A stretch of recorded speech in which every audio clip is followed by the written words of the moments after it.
எல்லாருக்கும் வணக்கங்க. இன்னைக்கு அனிதா புஷ்பானு குப்புசாமி யூடியூப் சேனல்ல உங்களை எல்லாம் சந்திக்கிறதுல ரொம்ப ரொம்ப மகிழ்ச்சி.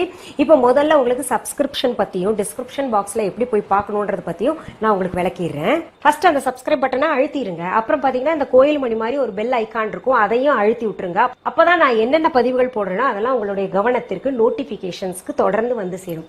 அது தவிர பாத்தீங்கன்னா டிஸ்கிரிப்ஷன் பாக்ஸ்க்கு போங்க. அங்க போனீங்கன்னா எங்க யூடியூப் சேனலுடைய லிங்க் கொடுத்துருப்போம். அதை நீங்க தொட்டீங்கன்னா நாங்க இதுவரைக்கும் என்னென்ன பதிவுகள் போட்டிருக்கோமோ அதெல்லாம் தானா உங்களுக்கு வந்து சேரும்.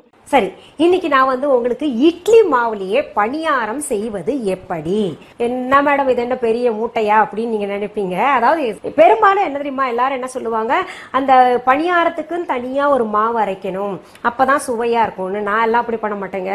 நல்லா கிறிஸ்பியா அந்த இட்லி மாவை வச்ச பணியாரம் எப்படி செய்யறதுன்னு சொல்லிட்டு செய்வேன். வீட்டுல பாத்தீங்கன்னா என்னோட ஃபேவரட், என் பிள்ளைங்களுடைய ஃபேவரட் டிஷ்ஷுங்க அது. சொல்லுவாங்க வாரத்தில் ஒரு நாள் பணியாரம் செஞ்சு கொடுங்க அப்படின்னு சொல்லிட்டு. அவ்வளவு சுவையாக இருக்கும். சரி, அதற்கு தேவையான பொருட்கள் என்னென்னு பார்த்துடலாம். இட்லி மாவு 8 கரண்டி, கடலை பருப்பு 2 டீஸ்பூன், பச்சை மிளகாய் 3 பொடி பொடியாக அரிந்தது, கறிவேப்பிலை பொடி பொடியாக அரிந்தது 1 டேபிள் ஸ்பூன், பெரிய வெங்காயம் பொடி பொடியாக அரிந்தது 1, கொத்தமல்லி இலைகள் பொடி பொடியாக அரிந்தது 1 டேபிள் ஸ்பூன், நல்லெண்ணெய் தேவையான அளவு, உப்பு தேவையான அளவு. 4 பேர் நல்லா திருப்தியா சாப்பிடலாம், அந்த அளவுக்கு சொல்லியிருக்கேன். இப்போ அதிகமா வேணும்னா நீங்க கொஞ்சம் கூட எல்லாத்தையும் சேர்த்துக்கோங்க. கொஞ்சம் கொஞ்சம் எல்லாத்தையும் நீங்களே சேர்த்துக்கணுங்க.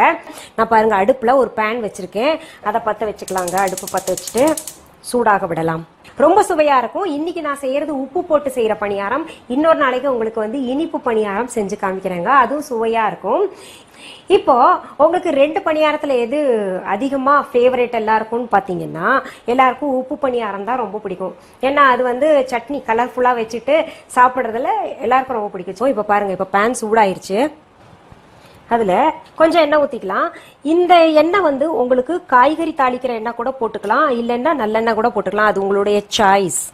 இப்ப பாருங்க, எண்ணெய் நல்லா சூடாயிருச்சுங்க. இதுல வந்து நான் முதல்ல கடலைப்பருப்பு போடுறேங்க. நிறைய பேர் கடுகு போட்டு தாளிப்பாங்க, அது தேவையில்லை.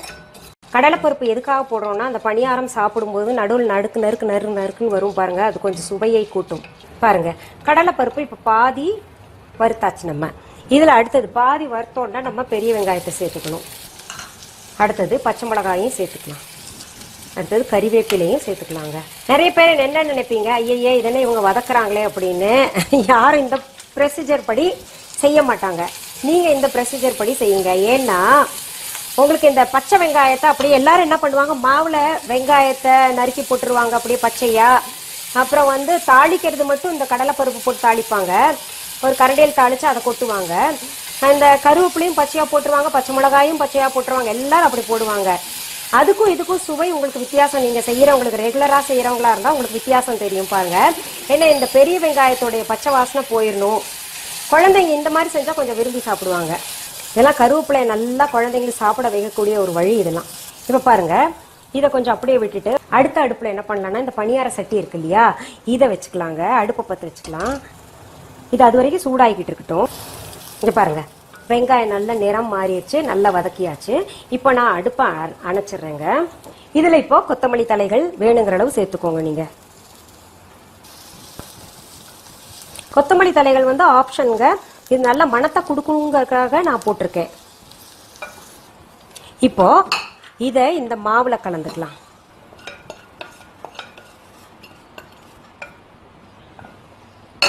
மாவுல கலந்து இதெல்லாம் போட்டிருக்கோம் இல்லையா, உப்பு கொஞ்சம் கம்மி ஆகும் இல்லையா மாவுல இருக்கிற உப்பு, அதனால கொஞ்சம் உப்பு சேர்த்துக்கலாம். நல்ல மாவோட கலந்து விட்டுருணுங்க. பணியார மாவு ரெடி. இப்போ அடுத்தது பாருங்க, இந்த இது கல்லு சூடாயிடுச்சு, பணியார கல்லு. அதுல ஒரு 1/4 டீஸ்பூன் போல போடுங்களேன். நல்லெண்ணெய் தான், ஒன்றும் ஆகாது. அப்புறம் இந்த மாதிரி சின்ன குழி கரண்டி எடுத்துக்கோங்க. எடுத்துட்டு பாருங்க, இப்படி போட்டுக்கலாம். அந்த குழி நிரம்பணும் அந்த அளவு போட்டுக்கலாம்.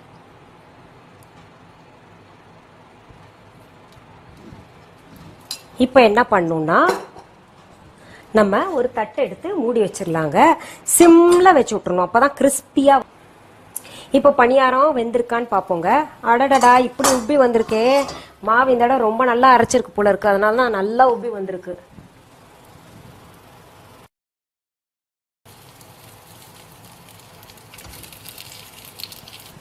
இப்ப பாருங்க, நமக்கு இன்னொரு பக்கமும் வேகணும் இல்லையா, அதனால நம்ம திரும்ப மூடி வச்சிடலாம். இப்ப எவ்வளவு டியூரேஷன் விட்டோமே அந்த டியூரேஷன்லயே திரும்ப எடுத்து பாத்துக்கலாம். நம்ம அந்த எண்ணெய் வந்து அதே போதுங்க, ஆல்ரெடி இருக்கு இல்லையா, அந்த எண்ணெய் போதும். இப்ப பாருங்க, நம்ம மறுபடியும் திறந்து பார்க்கலாம். நல்லா பிரவுன் கலர்ல ஆயிடுச்சு பாருங்க. Wow, crispy. எவ்வளவு நல்லா இருக்குல்ல. நடுவுல நீங்க இன்னொரு தடவை திருப்பி போடணும்னா கூட போட்டுக்கலாங்க. நல்லா மொறு வேணும்னா இன்னும் கொஞ்ச நேரம் விட்டுக்கலாம். நீங்க சாப்பிடுங்க. இது பாருங்க, ரொம்ப மொறுன்னு ஆயிருக்கு பாத்தீங்களா. சத்தம் கேக்குதா? அந்த மாதிரி. இப்ப என்ன பண்ண போறேன், அடுத்தது நான் சாப்பிட போறேன். உங்களுக்கு டெம்ட் ஆகும், நீங்களே செஞ்சு நீங்களே சாப்பிடுறீங்களே அப்படின்னு சொல்லுவீங்க. கொஞ்சம் ஆறட்டும் இருங்க.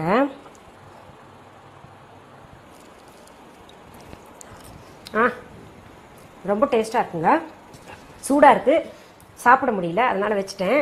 ரொம்ப சுவையா இருக்கு. குழந்தைங்களே கேட்பாங்க, என்ன அம்மா எப்ப பாரு தோசை, எப்ப பாரு இட்லி. இட்லியை பொறுத்துக்க மாட்டாங்க குழந்தைங்க, தோசையாவது சாப்பிட்டுருவாங்க.